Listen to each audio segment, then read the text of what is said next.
Et on va revenir sur l'euthanasie. La proposition de loi sur la fin de vie est examinée aujourd'hui à l'Assemblée nationale. Benjamin Matli est avec nous, administrateur de l'Association pour les droits de mourir dans la dignité, co-responsable des jeunes ADMD. Bonjour. Bonjour à vous. Bonjour. Merci d'être avec nous ce matin.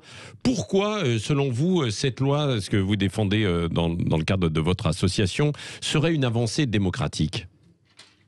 Alors, c'est une avancée parce que c'est une liberté et c'est effectivement une demande des Français d'avoir une option en plus. On est là sur une loi qui n'impose rien à personne et qui surtout permet d'avoir un choix supplémentaire sur la fin de vie et qui respecte la volonté du patient. Aujourd'hui, il y a pas assez effectivement de possibilités, notamment ce droit-là est demandé et on a des Français qui partent à l'étranger. On a eu l'exemple tout à l'heure dans votre reportage et c'est effectivement une demande. Oui, pourtant la loi Leonetti permet déjà un certain nombre de choses quand même. Alors, elle permet effectivement la sédation longue et continue, mais elle ne résout pas tous les problèmes et elle est très peu appliquée aussi, il faut le savoir. On a presque moins de sédations qui sont réalisées depuis la loi qu'avant la loi qui était déjà possible en fait. Oui, c'est ça. Mais un certain nombre de médecins ne sont pas quand même à l'aise avec cet acte, au motif qu'ils ont pour vocation les médecins, de soigner et non pas de tuer. Qu'est-ce que vous leur répondez ?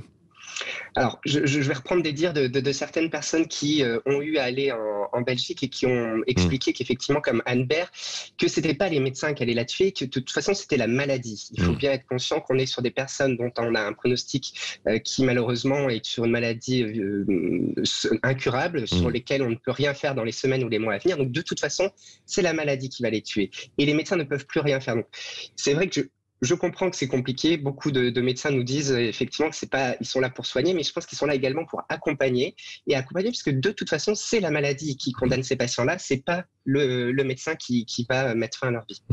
Mais ce n'est quand même pas, parce que votre association, c'est le droit de mourir dans la dignité. Ce n'est pas non plus indigne de préférer vivre même malade, et avec une maladie incurable.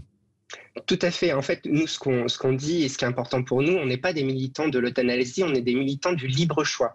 Le choix de chaque patient. Si vous souhaitez effectivement avoir une aide active à mourir, il faut que vous puissiez en bénéficier. Si vous voulez finir votre vie naturellement ou sans aide médicale assistée pour mourir, c'est aussi votre droit. Si vous voulez une sédation profonde et continue, c'est votre droit. Et si vous voulez effectivement que les médecins fassent tout, c'est aussi votre droit. Et nous, ce qu'on veut, c'est que chaque patient a sa propre dignité, sa propre notion et elle doit être respectée, mais il faut que tout le monde puisse avoir le choix. Ouais. C'est ça qui est important pour nous. Donc il va y avoir beaucoup d'amendements. Vous êtes déçus parce que cette loi risque du coup de ne pas passer là, Oui, c'est très compliqué parce que vous avez plus de 3 à 4 000 amendements et comme on est sur une niche parlementaire, il faut que les débats soient finis avant minuit, donc ça va être très compliqué, mais je pense que le temps est venu. On n'a jamais eu autant de députés. Vous avez tous les groupes parlementaires qui ont fait une conférence de presse, qui ont tous en partie co-signé cette proposition de loi d'Olivier Fahlorny. C'est-à-dire qu'il y avait plusieurs propositions de loi déposées. Tous les députés qui avaient déposé se sont mis derrière Olivier Fahlorny. On reste persuadé, on va être optimiste qu'ils vont continuer le travail parce qu'ils savent qu'il est temps d'avancer et on n'a jamais eu autant de députés en faveur d'une avancée sur ce sujet. Oui, Benjamin Matli, ce qu'il faut préciser aussi, c'est que, parce que les termes sont assez importants, entre euthanasie et suicide assisté, ce n'est pas tout à fait la même chose, Vous, qu'est-ce que vous réclamez ? Parce que le suicide assisté, c'est un acte aussi avec le malade lui-même, Oui, en fait, la différence, effectivement, l'euthanasie, c'est le médecin qui va injecter en fait le produit létal, alors que le suicide assisté, c'est le patient qui se l'injecte lui-même. Ouais. C'est la différence entre la Belgique et la Suisse aujourd'hui.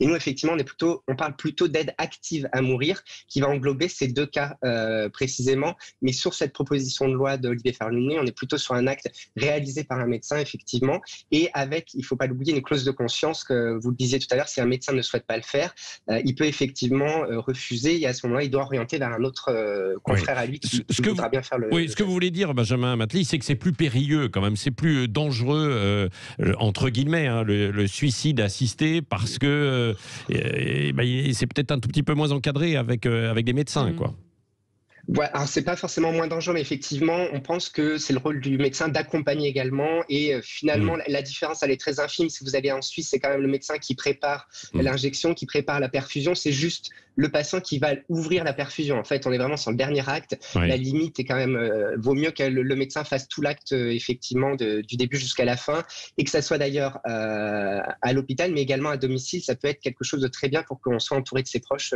lors de cet acte-là. Oui, merci beaucoup Benjamin Matli, donc administrateur de l'Association pour le droit de mourir dans la dignité et co-responsable des jeunes, justement. Et tout de suite, c'est Elisabeth Lévy.